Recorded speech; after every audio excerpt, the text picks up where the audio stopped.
Hello guys, welcome to another episode of Thoccy, and today I will show you how I made my Keychron Q1 as Thoccy as it could be.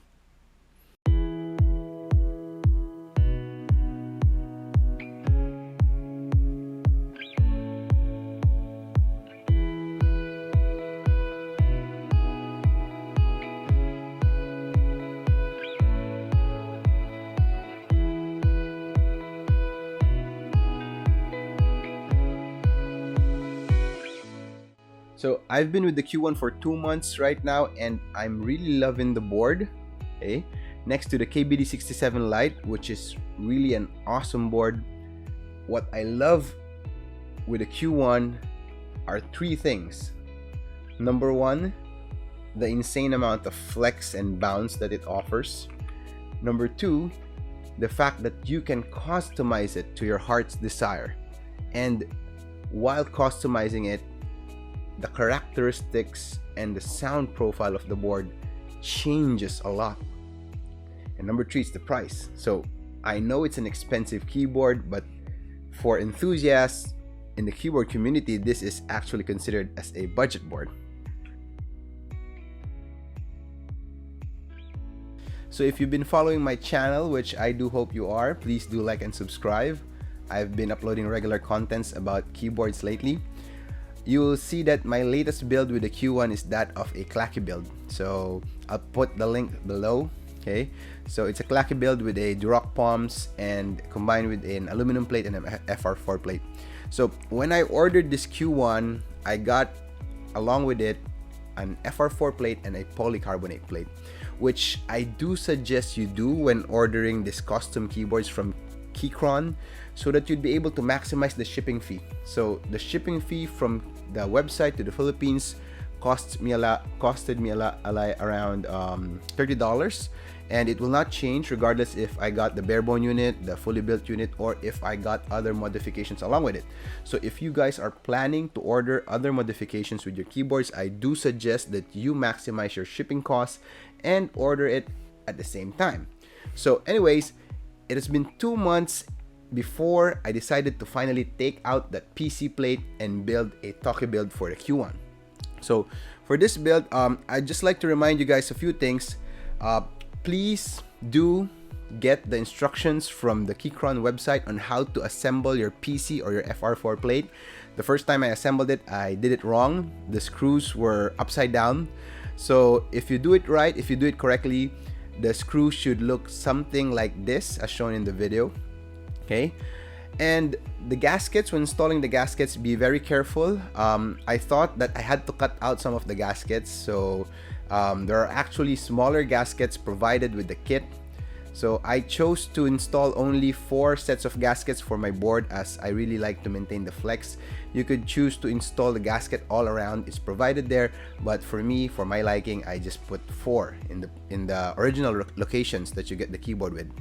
Okay, so for this build again, I used the force brake mod. You can't do with a Q1 without that force brake mod. It really eliminates the ping of the board. Okay, and instead of placing the tempest tape mod, I removed that to get a little bit more of the switch characteristic, and instead I placed a silicone sheet on the bottom case.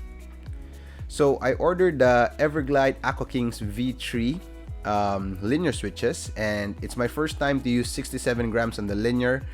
I've been using 62 grams and the experience is good, but I got a little curious, so I tried the 67 grams. Its sound profile sits somewhere between the Duroc palms and the Keychron Milky Yellow Pro. So if the Duroc palms are clacky and the Milky Pros are Thoccy, this sits somewhere in between that. Okay, what I do love about the Aquakings is that they are factory lubed and they are really good in the stock form. So I've tried lubing some of the switches, and honestly, the difference are minimal. It's very minimal. I don't think it's worth it to lube it all the way, but I will probably do that soon if I have the time. Okay, so for the price, it's a really good switch. It's very smooth. There's virtually no ping There's no leaf or spring ping, unlike the Duroc palms, and you won't even feel the scratchiness. There's a very slight bit of scratch, but it's negligible when you're using it and when you're typing. So it's an amazing switch. It looks really good, especially for those who like the RGB properties of switches, which you don't get that with the palms. The black housing kind of blocks all the light, and I think it's worth it.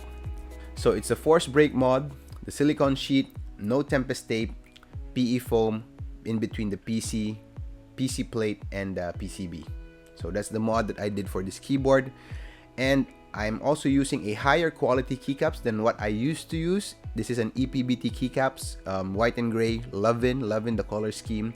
They are thick double shot ABS keycaps, and I think the experience is really good. It's better compared to the generic keycaps that I was using. So here's a sound test.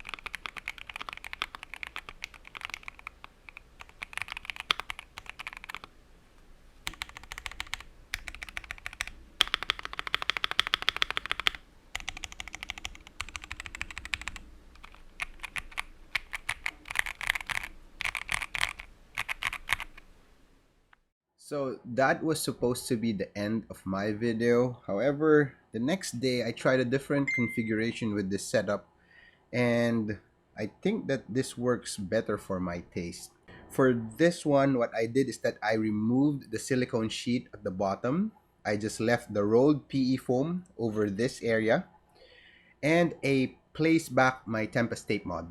So the resulting sound profile is more poppy, more marbly, and for me, I think it's a little bit more Thoccy. So I like this better, and I will stick with this configuration probably longer. Okay. As a note, I think the Everglides are an awesome switch, but if you're looking for a deeper sound profile, the Milky Yellow Pros will definitely have that deeper Thocc that you want. Here's the sound test.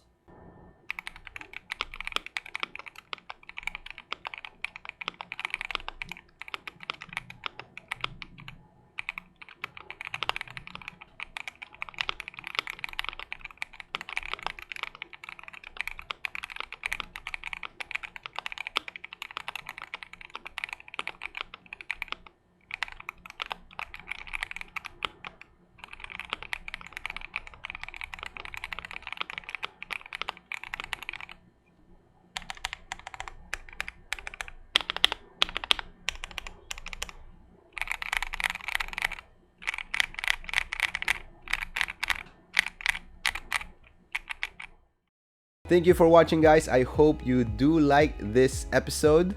So if you have special requests on what I should review or I should try next, please do write it up on the comment section. Please do like and subscribe. I am doing this for fun and I'm enjoying, but it does take a lot of work to do something like this. So your like and your subscribe would be highly appreciated. And also hit that notification button, because in a few days time I would be releasing my review on the Q2, the Keychron Q2. I have it there already and I will be releasing my video soon. And also I am also planning to give you some ASMR of this setup with the lubed version of the Aquakings. Again, thank you guys, and this is Thoccy signing out.